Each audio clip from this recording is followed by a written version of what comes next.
Halaman gudang logistik Pilkada, Kabupaten Maluku Tenggara yang terletak di Jalan Soekarno-Hatta, Pohojang, Senin 2 Desember 2024, terasa berbeda.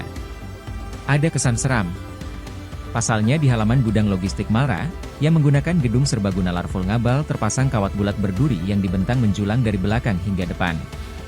Sekiranya tinggi 2 meter kawat duri tersebut menjulang kokoh. Nampak, diberlakukan satu pintu, akses keluar masuk para tamu yang ingin berkunjung. Pintu masuk itu aksesnya terletak di depan gedung logistik, dijaga ketat polisi berseragam yang siaga 24 jam.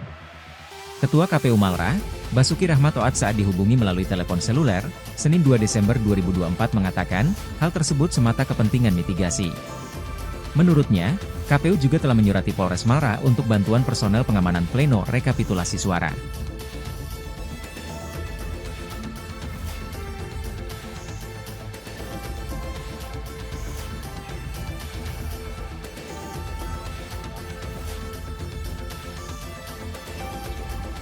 Download Tribun X sekarang, menghadirkan lokal menjadi Indonesia.